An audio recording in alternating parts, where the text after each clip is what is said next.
তো মানব কুলের শ্রেষ্ঠ মানব, নবী কুলের শ্রেষ্ঠ নবী, সাইয়্যিদুল কাউনাইন, খাতমুল মুরসালিন, রাসূল আরবি সাল্লাল্লাহু আলাইহি ওয়াসাল্লাম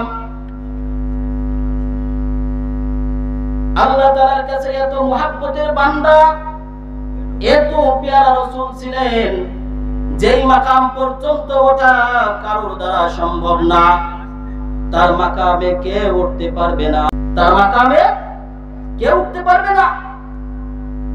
হাই হাই হাই, নবী সাল্লাল্লাহু আলাইহি ওয়াসাল্লাম যেমন ছিলেন, তো তার মাকামে ওঠার মতো ক্ষমতা কারোর নাই, উঠতে পারবে না। খাতমুল মুরসালিন। তো আল্লাহ তাআলার কাছে প্রিয় বান্দা ছিলেন মুহাম্মদুর রাসূলুল্লাহ সাল্লাল্লাহু আলাইহি ওয়াসাল্লাম। যত মানুষ পৃথিবীতে এসেছে আর যত মানুষ আসবে, এই সব মানুষের ভিতরে মুহাম্মদ রাসূলুল্লাহ সাল্লাল্লাহু আলাইহি ওয়াসাল্লাম ছিলেন আল্লাহ তাআলার কাছে প্রিয় বান্দা। সুবহানাল্লাহ বলবেন না? আরেকবার বলেন সুবহানাল্লাহ। মেরে মোহতারাম হাজিরিন, প্রিয় উপস্থিতি, তো এই বান্দা আল্লাহ তাআলার কাছে এত প্রিয়, মুহাব্বতের আশিক মাশুক। হাই, যখন একটা আনন্দের মুহূর্ত আসলো, অর্থাৎ মেরাজের রজনী আসলো, কুরআনুল কারীমের ভিতরে মেরাজের রজনীর আল্লাহ তাআলা একটা শব্দ দিয়ে বহিঃপ্রকাশ ঘটিয়েছেন। সেই শব্দ হলো, আল্লাহ তাআলা বলেন সুবহানাল্লাযী আসরা, সুবহানাল্লাযী আসরা বিআবদিহি লাইলাম মিনাল মাসজিদিল হারামি ইলাল মাসজিদিল আকসা। আল্লাহু আকবার বলেন। মুহতারাম হাজিরিন, রাসূলুল্লাহ সাল্লাল্লাহু আলাইহি ওয়াসাল্লামকে আল্লাহ তাআলা মহব্বত করেন, ভালোবাসেন, সফর করিয়েছেন। কোথায় সফর করিয়েছেন? দুনিয়ার কোন স্থানে নয়, দুনিয়ার কোন পার্কে নয়, মুহাম্মদুর রাসূলুল্লাহ সাল্লাল্লাহু আলাইহি ওয়াসাল্লামকে সফর করিয়েছেন মেরাজের রজনীতে সাত আসমান। এটার বহিঃপ্রকাশ আল্লাহ তাআলা ঘটাইলেন, নবী হে, আমার বান্দাকে আমি মেরাজের রজনীতে সফর করিয়েছি, আসরা, আমি রাত্রে ভ্রমণ করিয়েছি আমার বান্দাকে। দেখেন এই শব্দটা কত প্রিয় আল্লাহ তাআলার কাছে। মুসলমান ভাইরা আমার কথাগুলো মনোযোগ দিয়ে বুঝবেন। আব্দুন, এই শব্দটা আল্লাহ তাআলার কাছে এত প্রিয়, এত প্রিয়, আল্লাহ তাআলা এই শব্দটাকে ঘটিয়েছেন, এই শব্দটাকে বলেছেন, এই শব্দটাকে বলেছেন মুহাম্মদ রাসূলুল্লাহ সাল্লাল্লাহু আলাইহি ওয়াসাল্লামের শানে। তার মানে বোঝা গেল, আনন্দের মুহূর্ত আসলে আমরা যেমন বিভিন্ন নাম দিয়ে আমার স্ত্রীকে ডাকি, আমার রিলেশনকারী হাবিবাকে যেই নাম দিয়ে ডাকি, আল্লাহ তাআলা রাসূলুল্লাহ সাল্লাল্লাহু আলাইহি ওয়াসাল্লামকে ডাকলেন আব্দুন শব্দ দিয়ে। কি শব্দ দিয়ে বলেন আরেকবার? কি শব্দ দিয়ে? আব্দুন শব্দ দিয়ে। তাহলে বোঝা গেল আব্দুন একটা, এই শব্দটা আল্লাহ তাআলার কাছে কত প্রিয়, ঠিক না? এই পৃথিবীতে যারা এসেছে সকলেই আল্লাহর বান্দা। এই পৃথিবীতে যারা এসেছে, চলে গিয়েছে, এখন যারা আছে, যারা কিয়ামত আসবে, সকলেই আল্লাহ তাআলার বান্দা। আচ্ছা বলেন তো দেখি, এখন একজন প্রশ্ন করবে, হুজুর, যারা বেধর্মী আমার হিন্দু ভাইরা আছে, খ্রিস্টানরা আছে, যারা বেধর্মী আছে, এরাও কি আল্লাহর বান্দা? এই কথাই রাসূলুল্লাহ সাল্লাল্লাহু আলাইহি ওয়াসাল্লাম হাদিসের ভিতরে বলেছেন। এই হাদিসটা দিয়ে তাফসীরে জালালাইন, কোরআনের তাফসীরে জালালাইন, জালালউদ্দিন সুয়ুতী রাহমাতুল্লাহ আলাইহি এই হাদিস দিয়ে একটা কথা ব্যাখ্যা করেছেন, একটা আয়াতের ব্যাখ্যা করেছেন। হাদিসটা কি? নবী পাক সাল্লাল্লাহু আলাইহি ওয়াসাল্লাম বলেন, কুল্লু মাউলুদিন ইউলাদু আলাল ফিতরাহ, প্রত্যেকটা মানুষ যারা জন্মগ্রহণ করে, শিশু থাকে, সকলেই জন্মগ্রহণ করে ফিতরার উপরে।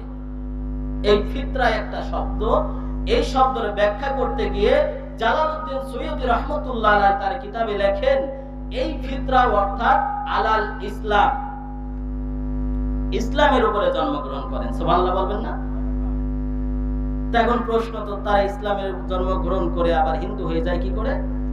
আসলে হিন্দু হয়ে যায় যখন জন্মগ্রহণ করে, তখন তো কথা বলা শেখে না।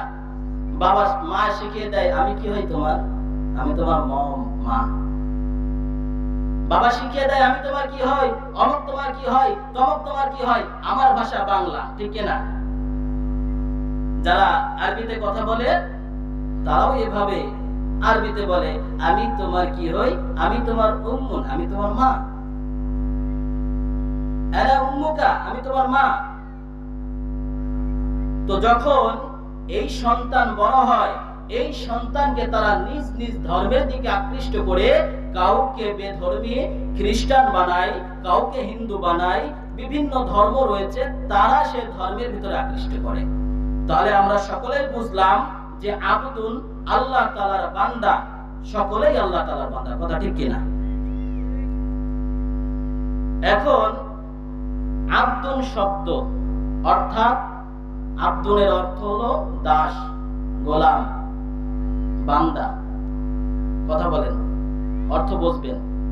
দাস, গোলাম, বান্দা, বুঝছেন? আল্লাহ তাআলা বলেন, ইবাদুর রাহমানিল্লাযীনা ইয়ামশুনা আলাল আরদি হাওনা ওয়া ইযা খাতাবাহুমুল জাহিলুনা ক্বালু সালামা। ইবাদুর রহমান,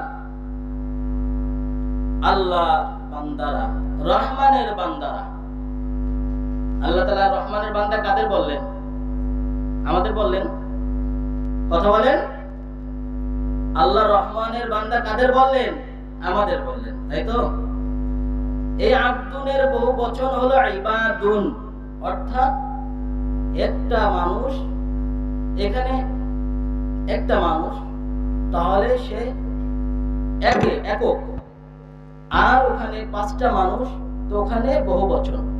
এবার বুঝছি যে আমাদের সকলকে আল্লাহ তাআলা ইবাদুর রহমান বলেন, ঠিক আছে? এবার আসেন, ইবাদুর রহমান বলে ইবাদুন কাদের বোঝাইলেন? আব্দুনের বহু বচন তো বললাম, আব্দুনের অর্থ বললাম বান্দা, দাস, গোলাম। এর বহু বচন ইবাদুন তাও বলেছি। এখন আসেন পারিভাষিক অর্থ। সবকিছুর একটা পারিভাষিক অর্থ আছে। যেমন স্পিকারে কথা বলছি, এটার নাম স্পিকার, এর একটা পারিভাষিক অর্থ আছে। এর অর্থ কি? যে স্পিকারে মানুষ কথা বললে আর অনেক দূর দূরান্তের মানুষ শুনতে পায়। কথা বুঝে আসছে? এটা হলো পারিভাষিক অর্থ। এবার আব্দুনের পারিভাষিক অর্থ হলো নিজের ইচ্ছা আকাঙ্ক্ষাকে দূরীভূত করে, বুঝবেন? নিজের ইচ্ছা আকাঙ্ক্ষাকে দূরীভূত করে আমার উপরে কখন আল্লাহ তাআলার কি আদেশ, নির্দ্বিধায় সেই আদেশকে মেনে নেওয়ার নাম হলো আব্দুন। এটা কি অর্থ? পারিভাষিক অর্থ। তাহলে বোঝা গেল আমরা যে আল্লাহর গোলাম, আমার জীবন চলতে হবে আল্লাহ তাআলার হুকুমে, কথা ঠিক কিনা? আল্লাহ তাআলা বলেন, ওয়া আম্মা মান খাফা মাকামা রাব্বিহি ওয়া নাহান নাফসা আনিল হাওয়া। আর যারা আল্লাহকে ভয় করে, কি করে? আল্লাহকে ভয় করে। আর যারা আল্লাহকে ভয় করে, আল্লাহকে ভয় করে এবং নিজের নফসকে অন্যায় কাজ থেকে, অহেতুক কাজ থেকে বিরত রাখে। আমার কথা বুঝে আসছে? আল্লাহ তাআলা বলেন, যারা আল্লাহকে ভয় করে এবং অহেতুক কাজ থেকে নিজেকে বিরত রাখে, অনর্থক কাজ থেকে নিজেকে বিরত রাখে, যারা মাহফিলের প্যান্ডেলের ভিতরে আসে, বাদামের দোকানে দাঁড়িয়ে দাঁড়িয়ে আড্ডা দেয় না, যারা দোকানের চায়ের দোকানে বসে বসে আড্ডা দেয় না, এই ব্যক্তিদের কথাই বললেন। যারা আল্লাহকে ভয় করে এবং নিজেকে মন চাহি জিন্দেগি থেকে দূরে রাখে, এই ব্যক্তিদের জন্য আল্লাহ তাআলা বলেন, ফা ইন্নাল জান্নাতা হিয়াল মাওয়া, তাদের জন্য আশ্রয়স্থল রয়েছে, মাওয়া অর্থাৎ জান্নাত। সুবহানাল্লাহ।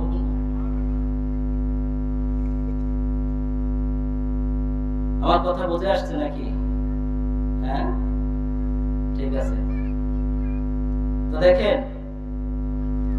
যে কথাই ছিলাম, আব্দুল,